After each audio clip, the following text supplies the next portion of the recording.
Electric Ghost, and we have Bathe on the line. You're a bassist for VYB, right? And you have a Yes. solo project is Bathe. Yeah. And you're based out of Atlanta, Georgia? Yes, I am.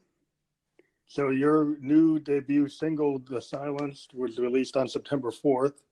Yeah, it was. Yeah. Yeah, and it's got that dream pop sound. I'm a big proponent of that. Well, I'm a big synth guy, so anything that has kind of ambient synth wave, new romantic type of aspects I like.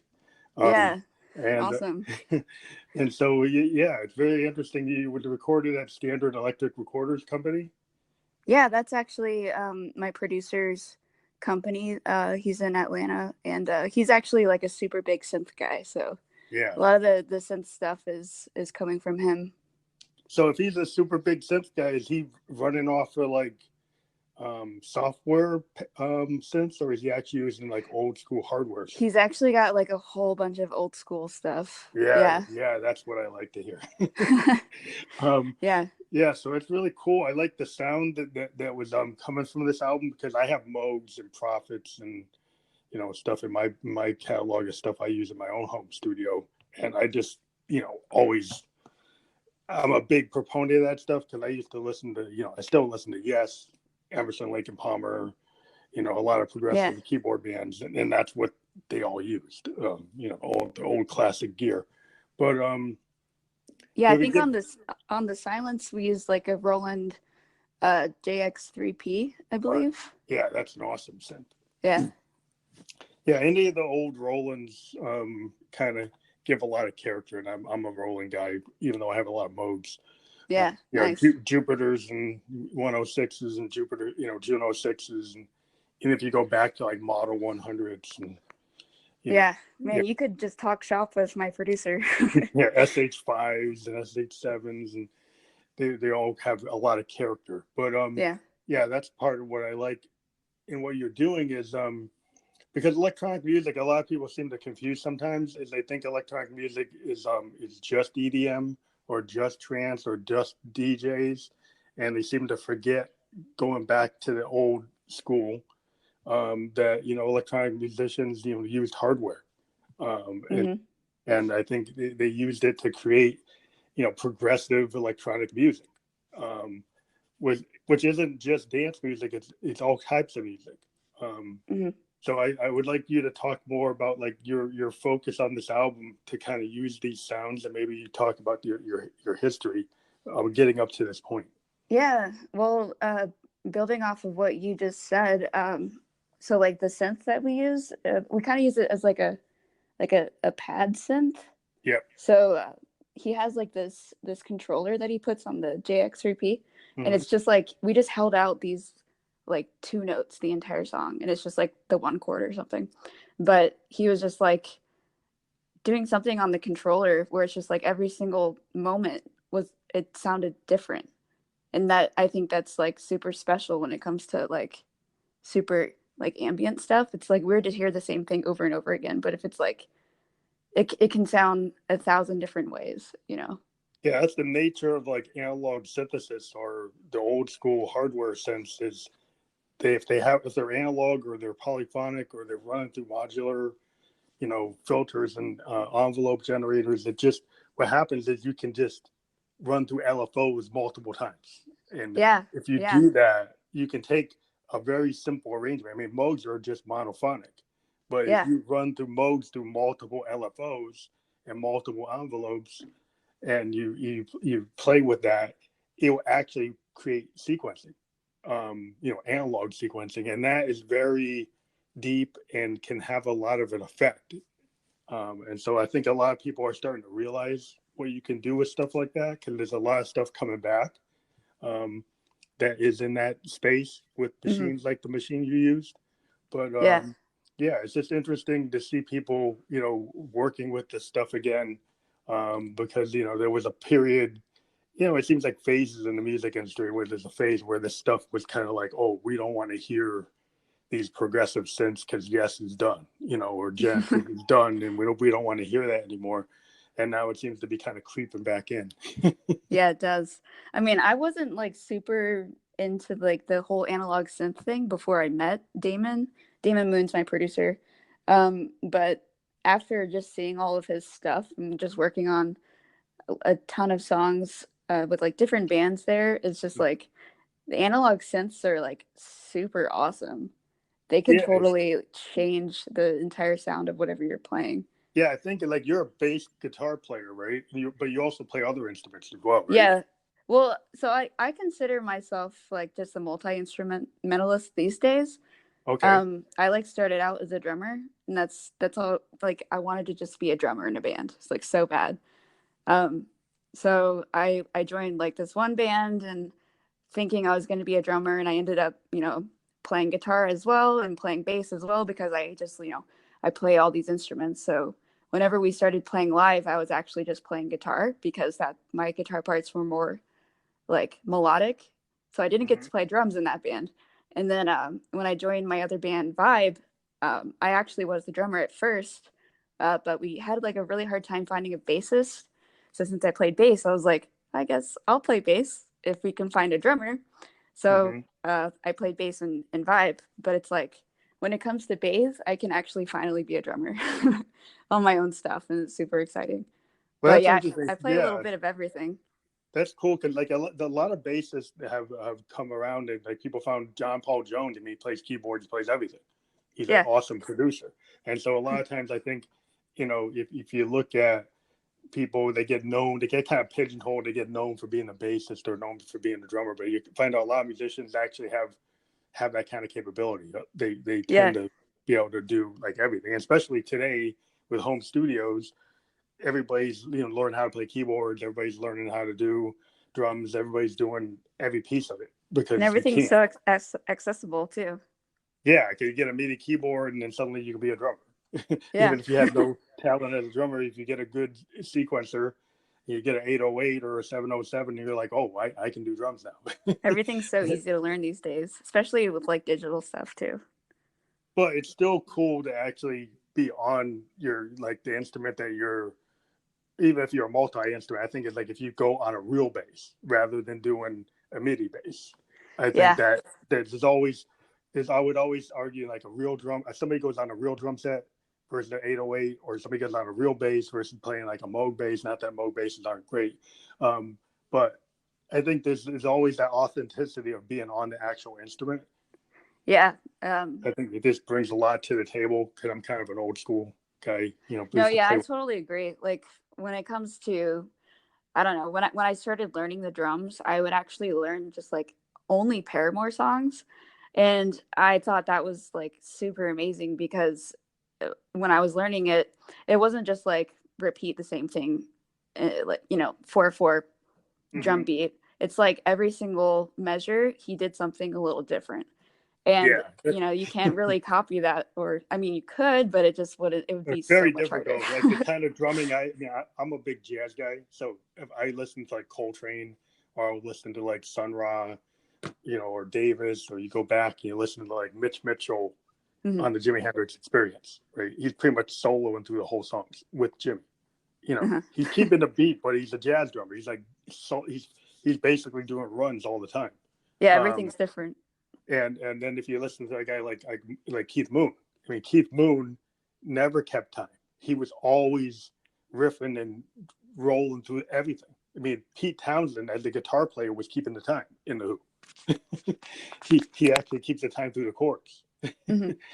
And so but I've always been impressed with bands that have kind of like maybe not staying on the time signature and being a little more inventive, because like that I like jazz, but anything that kind of goes off, any rock bands that go that way, I tend to like I'd be very interested. Though I understand like with like if you get into like ambient pop and stuff, you or dream pop, you're probably gonna have a little more control because you want a certain sound, so you might Yeah, not I go mean, off for that the crazy. for the most part, I record to a grid, just like to a Met. But there is a certain point where it's like you can quantize it and make it like inhumanly perfect. But it's Yeah, it's kind of cool to some things are flamming every once in a while because that's how you played it. And yeah. yeah, it makes it sound more human. Yeah, I for think it's a sure. lot of times like what you'll find with the analog sense is like quantizing doesn't get done a lot. Yeah. Because that's the kind of whole nature of them. I mean, you can try to do it, but a lot of the systems like Moog, they don't even have a way to quantize it. Um, Mhm. so it just kind of is what it's always kind of controlling it, and it might go off. But it's kind of like I think the unhappy accidents of music. I mean, I think there's a lot of people that strive to make perfection, and I understand it. And if they're trying to make hits, I can understand why they do that. But I think a lot of times in music, some of the classic music that we've all know is because of the happy accidents, Yeah. because they're not running through a computer and trying to keep it all in the same key or trying to keep it in the same time signature. That those little micro mistakes or unhappy paths in the music actually give it character. I actually had one of that in the single "The Silence." I was just playing the drum beat, and I think it's in the second chorus. I accidentally played a snare beat on like beat one, which you're Mm-hmm. not really. That's not really part of like drum beat. It's like snare goes on 2 and 4, but I accidentally put it on beat one, and You like the effect? You like afterwards, what? my producer is super good about like, I thought that was actually cool, so let's keep it. And like me being a perfectionist, it kind of kills me sometimes, but I really like his decisions when it comes to stuff like that, because I've learned like, oh, actually it was pretty cool if I just like let go of my perfectionism.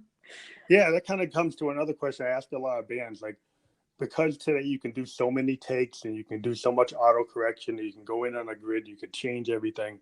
Mm-hmm. I always ask bands like, do you feel more comfortable with the early takes or demos of your material, or do you have to really labor and refine your material?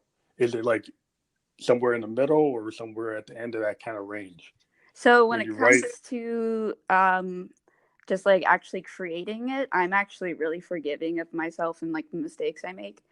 But when it comes to like finalizing and being like, okay, this is the take, this is like what I'm gonna keep, so I better do it correctly. I tend to get like really inside my head, but that's why it's great just like working with another person in the studio, because they're like, all right, that's enough. Like let's Mm-hmm. like I think with that the drums I did like I think I played it 2 or 3 times total, just all the way. Mm-hmm. And he's like, all right, let's listen to it. And you know, me being myself, I'm like, but there's that one part and there's this other part, but like he just, fixes everything. He'll like Mm-hmm. take the first half of this take that I did here, second half of Go this with the take other I one. did there, but it's like it's all me and it's all within like 2 or 3 takes. And yeah, Yeah. that's good that he's there to like, stop me from. Yeah, I find that as I get older, like when I was younger, I used to be on 20, 30 takes, Yeah. with my band. And then as I get older, you get better or whatever. When I was 20, I was at a certain level. Now I'm 52, you think you get better. And I think you make decisions and you start to feel like I got my own studio. So a lot of times what I've found is like, I work with other people, I work by myself, I do all kinds of things, but I found that when I go through all my takes, it's my first like 3 or 4 takes Hmm. always tend to be closer to the truth of what I was doing, Hmm. the emotional impact. And as I get further away from them, then I actually start like taking away from the original emotional impact of the song. And Yeah. I've over time discovered that it's actually safer to use the earlier takes than to use the later ones. This seems to always happen that the original like emotions behind something seem to be stronger. Yeah, the magic Uh, was there. And then the yeah, and then magic gets yeah, pounded into the ground and it's gone. yeah, that's always been a kind of rub. But let me go back a little further because I usually go with the questions. So when did you first like get into music and realize that music was something that you wanted to do and you actually had something to say?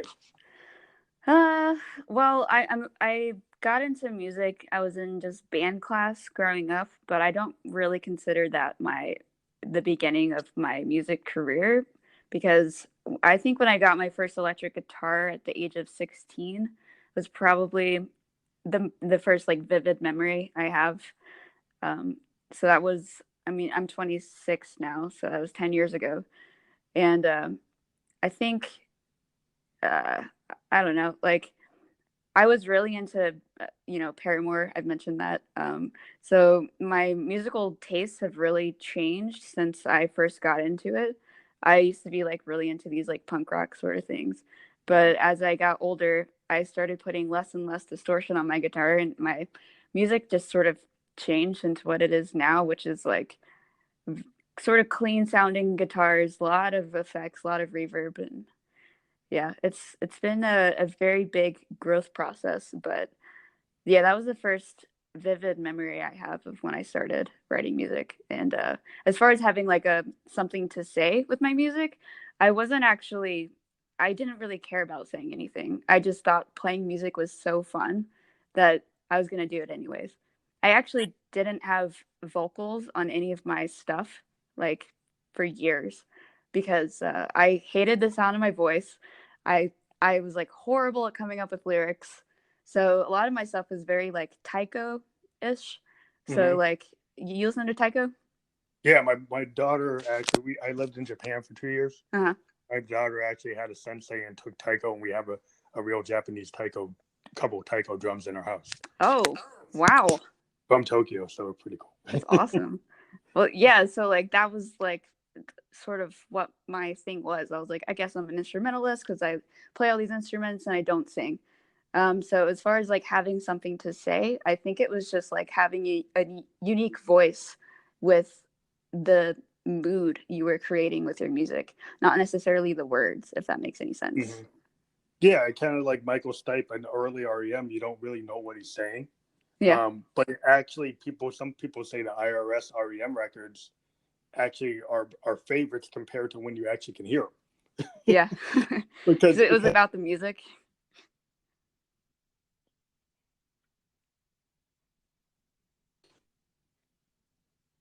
interesting that he created this kind of weird, like sounding, style that was REM. Hmm. But nobody ever heard it before, and it wasn't like most people today probably he wouldn't break through because Yeah. he's like not doing things correctly, but it was so unique. And it's kind of that thing when you're a singer songwriter. Well, I always get drawn to singer songwriters, and I like to interview singer songwriters, is because when you finally decide that you're going to be a singer songwriter, you kind of bring like a novelist like capable, uh, I don't know, just the way a novelist brings you into a novel, a singer songwriter brings you into their songs. That Yeah. that that's their character, and it's very different than if you're working with somebody who's produced and they didn't write the song and they're just a vocalist. It's different. Yeah. But you get the character of like a Tori Amos or Liz Phair or yourself. They have a certain style, and you're like, wow, do you get drawn to it or you're into it? I mean, Hmm. you get pulled into it like reading a great American novel. And I love Hmm. how singer songwriters do that. And I've always, I'm interested in finding out how you get to that point, like how each person I've ever talked to, they get to that point in a different way. A lot of them say what you said.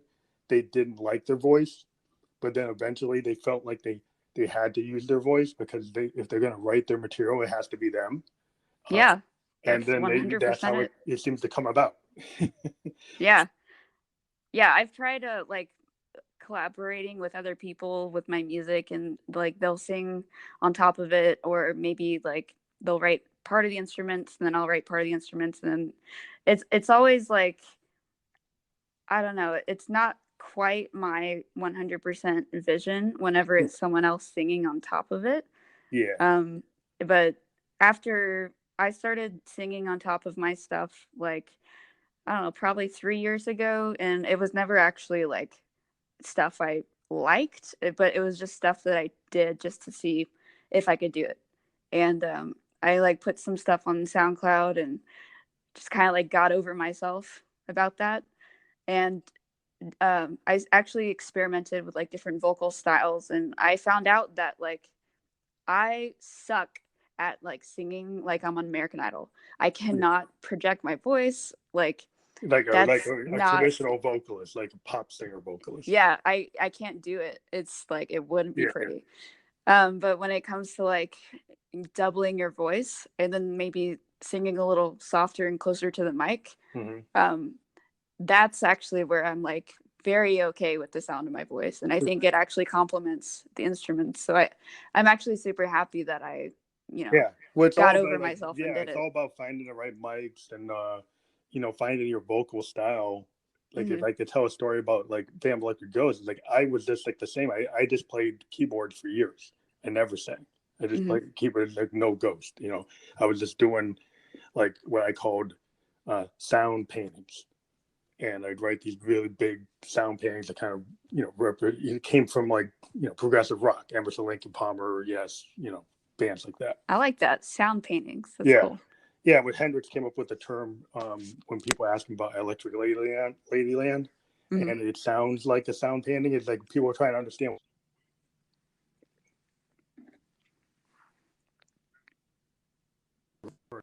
It has all these like layers of like you can hear birds, you can hear water, you can hear all these weird sonic cosmic things. And he said it's a sound painting. And I always took that, and even though he's a guitar player, I think keyboardists like looked at Hendrix and say, there's a lot of cool stuff here. Herbie Hancock and Chick Corea. There's a lot of people that looked at Hendrix and think, wow, there's a lot of cool stuff going on with what he did. And we always try to get influences from everywhere. But sound painting is just going back to the idea is like I never did vocals until I created a character. The lead singer of my band is a female version of myself named Josephine that I use.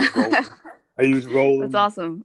I used Roland vocal transformers. It took me like 3 years. I used 3 different types of vocal transformers. One in a JDXI, one in a VT3, and a VT4. They're all different. These different like a synthesizer devices. And I created Josephine's voice by being a soprano version of my voice.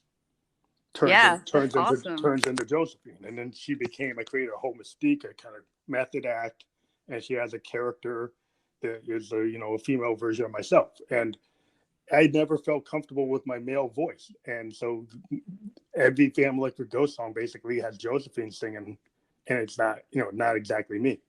That's crazy. That's awesome. But I went from like 1,500 listens to like 90,000 listens on SoundCloud.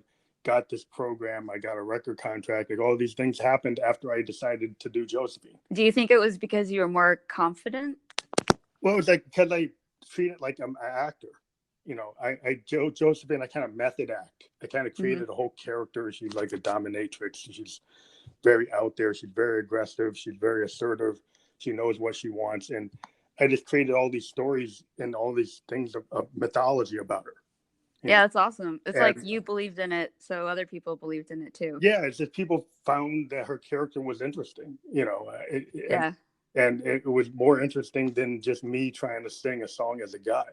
And then I could take on topics that normal like a male writer wouldn't write about.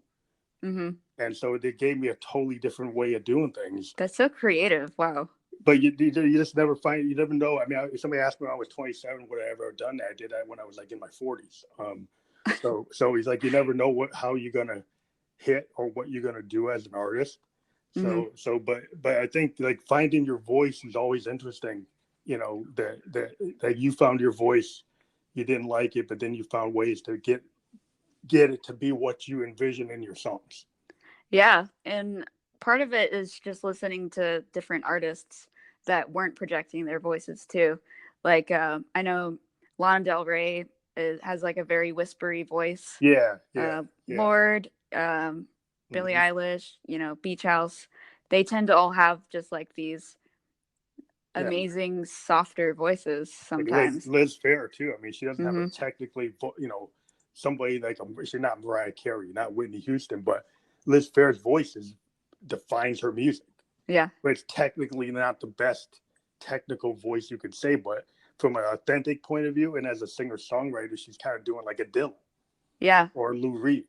She's like a female Lou Reed or Dylan level artist writing really critically acclaimed stuff, and you don't have it proves that you don't have to have the perfect pitch to be a great vocalist. I think a lot of it is honesty. Like you come to it and you're honest and you're really telling a story. It doesn't really matter how technically great your voice is if you believe in what you're doing.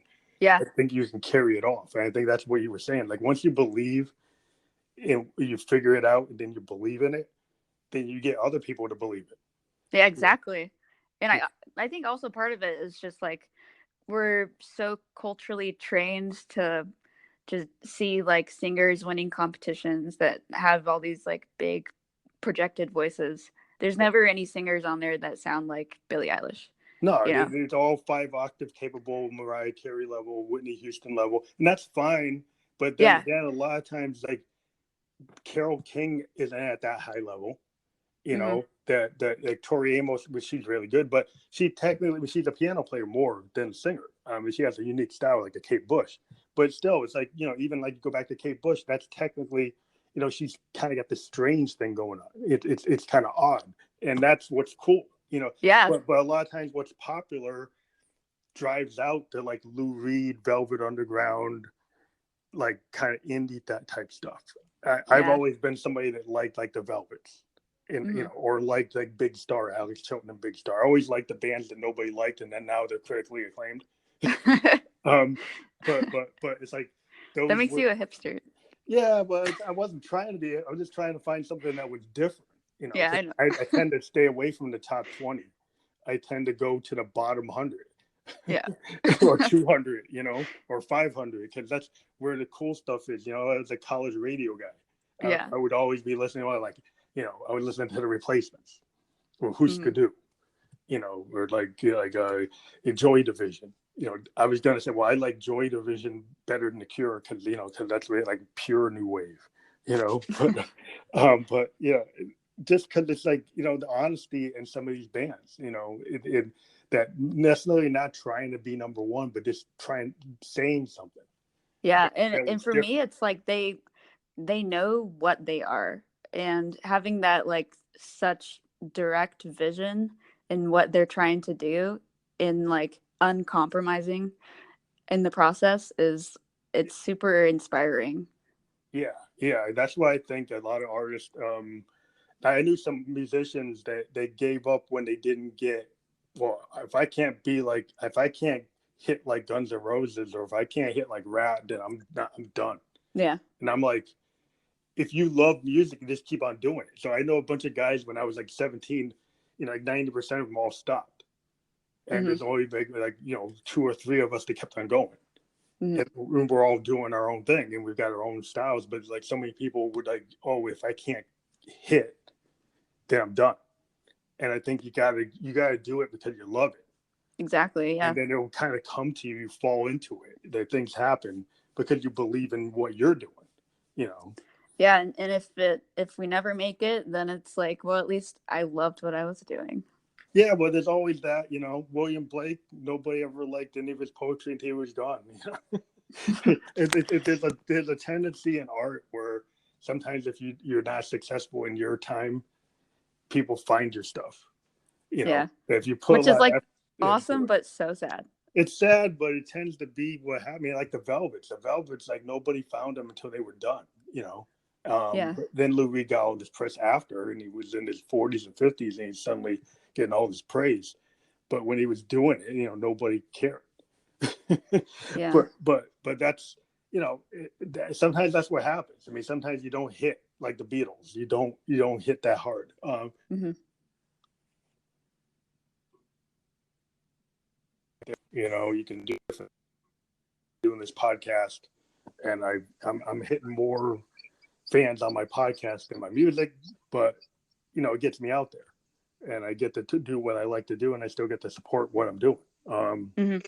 But it's just you do what you love because you love it, and you get out into the arena, and you do what you can. So you got this album called Last Looks. It's coming out in 2020, and this song Yeah. is the first single from this album, this project. Yeah. Yeah. It's so the song I put out was called The Silence, and I'm gonna put out a bunch of more singles in like promotion of the new album, which is called Last Looks, and it's coming out in 2020. Um, yeah, I'm just hoping like everyone just likes all the songs that I put out along the way, and then I'm gonna put out the album, and it's gonna have all of those songs included, and then even more.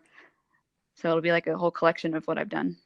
Now, are you just gonna have it in like in the cyberspace of download and streaming, or are you gonna do physical vinyl and CDs and tapes and different things?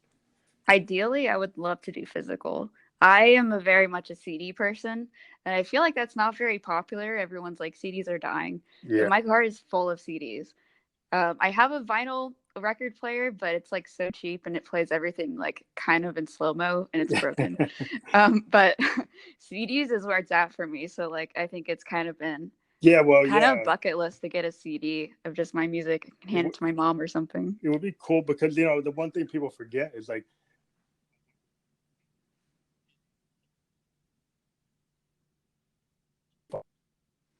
expression.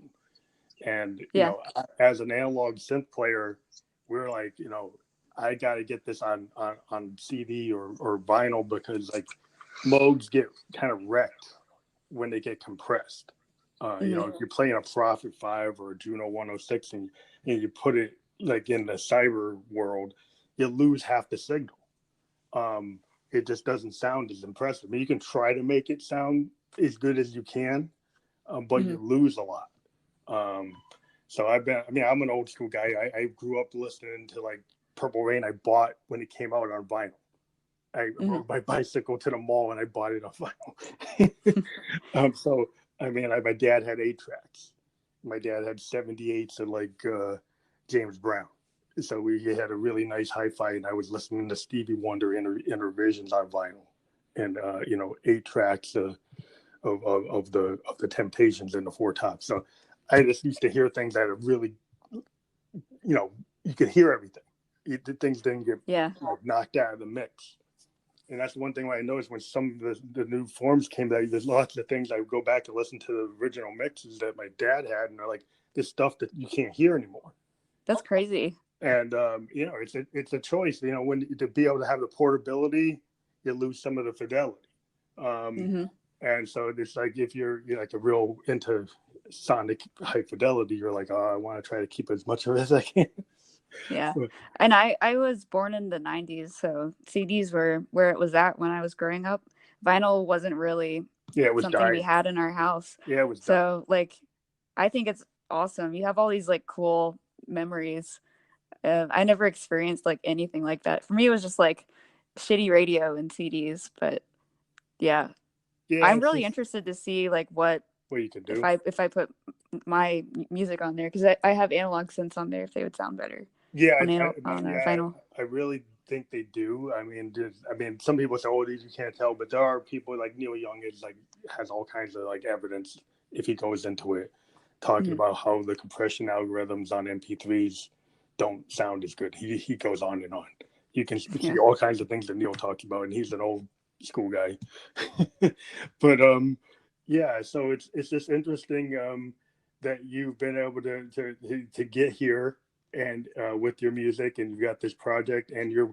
Do you want to talk about the band that you're in as well? Because I know we're focused on your solo record, but maybe people know you more from Yeah. from the band you're in. From Vibe, yeah. Yeah, So Vibe is like an indie pop band. We're in Atlanta, Georgia, and it's actually so Atlanta's a weird place to be pop because it's mostly country and hip hop. yeah, So like finding people to play with us live is super difficult. So we're trying to just be as present online as we can. But it's kind of like the 1975 Coldplay yeah, yeah. ish stuff. It's just like really catchy, fun stuff to play. So Yeah, it's you super find it fun. hard to get venues there because it's such a hip hop age, and such maybe a country music focus in your town that they don't have as many venues for bands that are kind of like bands I would have gone to see. I was into seeing bands like The Cure and Depeche Mode and New Order. I mean, Hmm. these are bands that physically had instruments and they played.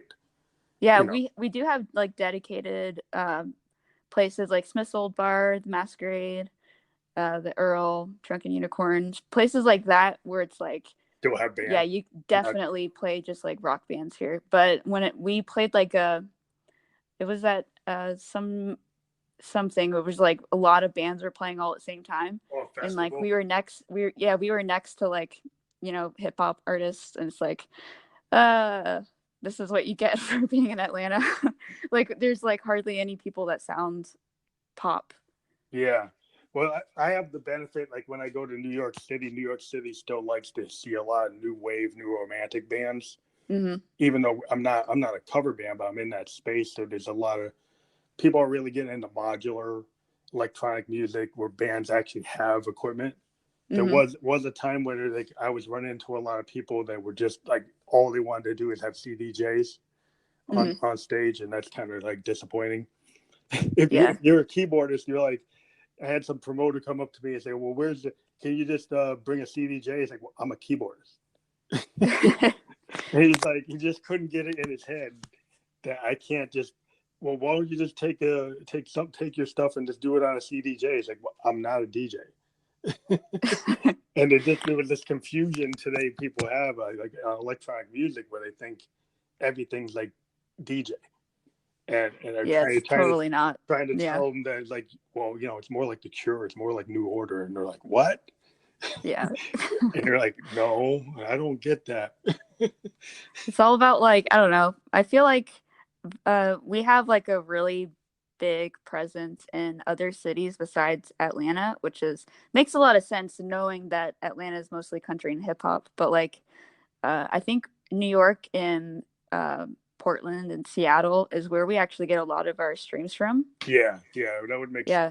because those areas are still into, the CBGB type clubs. Mm-hmm. We can actually go in as a new band, and journalists and bloggers are there, and they want to see new bands. Yeah. You get If that only kind we of, lived there. yeah. It's like San Francisco, New York. I played in Brooklyn. I played, again, Bronx and in Queens. And there's all there's tons of so many clubs, and I mean, it might only be 300 people, but they actually have a stage, and they've got like the fog machines and lights, and they're like, wow, I can actually do something here. Yeah, that's totally our scene. We love stuff like that. Yeah, I was like, that's what you live for, is actually hearing your stuff, Yeah. coming out of Marshall. Even a guy like a Moog, they're like, yeah, I like to hear my stuff coming out of a Marshall amp because Modes can kick coming out of those. But yeah, it's just has it been a struggle in this new age where everybody is kind of driving toward more hip hop?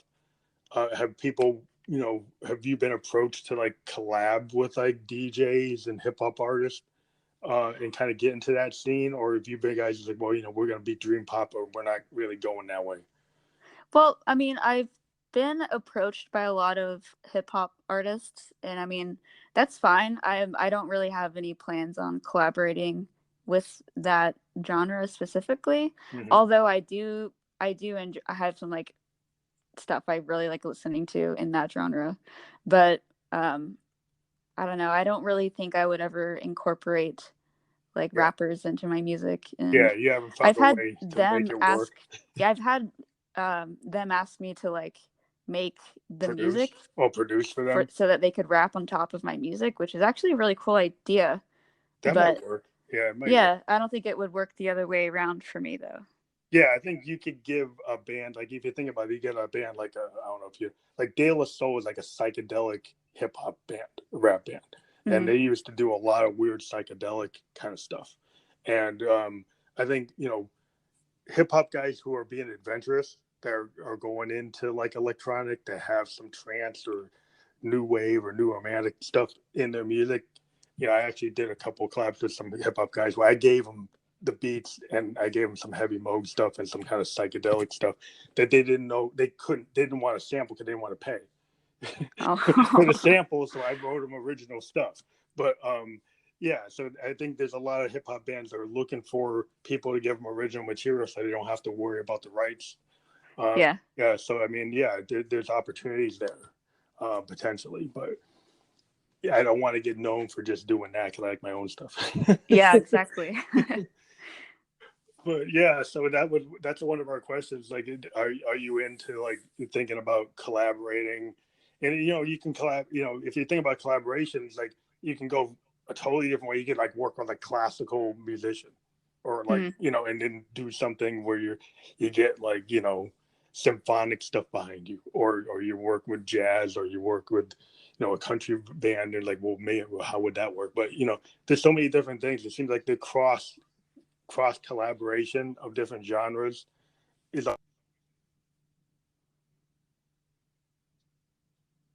Yeah. Would think about doing it. Yeah, I mean, there's a lot of people that like do the cross genre stuff that I really like. I don't think I have anything planned like that at the moment as far as cross genre, but I am totally down to collaborate with people in my own genre at the moment. Mm-hmm. I actually am working on a single with a band called Team Blush. Cool. And yeah, I'm not sure when that's going to come out, but that's definitely being worked on, and So I'm super excited. Are you singing on that or just doing the music? Yeah, I'm singing on that one. Cool. Yeah, Team Blush, he wrote like the instrumental. His stuff is amazing. It's just like so soft and warm, and I don't know, makes you want to like walk on a beach, or I don't even know. It's just good. Yeah. But yeah, I'm singing on that, and I think he's gonna sing on it as well. And I think it's gonna go on his EP when it comes out. It's cool. So that's still in the dream pop zone. Yeah, super dream pop. Yeah. Yeah, I like dream pop. I like shoegaze, like ambient, and sound painting. My kind of expansive sound is what I do. Sound painting. I love that so much. Yeah, sound painting is what I'm all about. I mean, I had tons of just like 15-minute like rock operas without vocals. Yeah. but that's what I'm into, like kind of real symphonic stuff that you can do with synths. When you have these big pads that you can have these big sweeps and orchestral kind of movements and stuff, so you can do a lot. Flows super nice. Yeah, you can do stuff really slow, stuff that's running like less than 20 beats per minute. That's crazy. super slow dirge, heavy sound paintings. You hear water, you hear like insects, you hear wind. It's like a whole different planet. Well, there's so many things you can do with a synth. Like if you start thinking about it, you can build like a whole environment where you have the birds and the water and bugs and all kinds of sound effects. And if you put it into it, you can paint a picture. How people perceive that picture, I have an idea what I was doing, but I know people who listen to it, they take what they get from it. But that's what you want. You want people like, well, whatever picture they get, it's still a sound painting. They're going to interpret the painting like anybody would interpret a painting. They're going to see it a different way. Yeah. Or hear. I love stuff that incorporates like actual real life sounds. Like there's a Half Noise song called Hurricane Love, and it's just got like this he was in like New Zealand like making the song, and there's like a hurricane warning. So I think he must have just recorded the siren. The wind. The actual siren. Yeah. Yes did a famous song like on a Fragile. I think they went and recorded in the forest. They actually took like a microphone and recorded like a stream and birds and all this stuff. So when it starts, the whole album starts with actually real nature sounds that they picked off of like mics. I love that. That's awesome. And that's kind of like a lot of like progressive synth guys are always like looking at that kind of stuff that Rick Wakeman and all those guys used to do. That's the kind of stuff people used to do in the 70s. And it's like, that's where my head's at. I feel like I love stuff like that. Although I just thought the one thing I cannot stand in music is when there's actual traffic noise. Because I listen to music in my car, and I hear like a honk in the song. I actually think it's in real life. Yeah, that like freaks me out a little. Yeah, the Beatles like to put that in there, some of their stuff. But they George Martin was into that a lot. But that can be annoying. I like the nature sounds better. I think like if you can get nature. Oh yeah. You just go out in the woods and you see what you can pick up. But this is something we like to do. We like to talk to artists when they're coming out with their new material. When your full album comes out, or if you have a bunch of singles coming out, we can always have you come back on. We've had a bunch of people on our show like 3-4 times based on the projects they're working on. Mm-hmm. So we're totally into that. We can actually talk to your main band. I think we talked about that when they're available. We could work that out. I think we did put that on. Yeah, Vibe. Yeah. Yeah, we put Vibe on the schedule. So are you going to be on that call too? Yeah, I would love to be on that call. Yeah, that's cool. Yeah. So I think I was setting that up. I think I have a date for that. I have to check, or maybe they're Yeah, gonna get I back think to me. you messaged them on Instagram. So Yeah, so I'm waiting. Maybe I'm waiting to hear. But yeah, yeah. So yeah, hopefully you guys aren't so busy, and we'll have that before the end of the year. awesome. I look forward to it. Yeah. So this to let you know, this is gonna go out on 11 podcast platforms.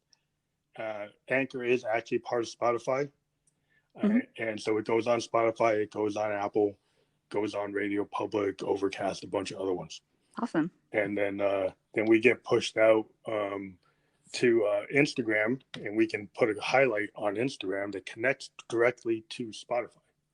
So Nice. that will be on my Spotify, and then you could also put it on yours. That's Um, awesome. yeah, so this will go out later tonight, and the links will be sent to you as they get created. The big popular ones that we'll send, maybe 4 or 5 of the most popular links, and then yeah, we hope to hear from you, and great success on your new material and your project, Bathe. Thank you so And much. yeah, we hope to hear from you again, and we always like talking to indie artists. If you know people in your scene you think that could benefit from talking to us or want to push their band, let them know that we interview indie bands for free on Anchor FM. Thank you. Have a Thank great you. night. Okay, bye. Bye.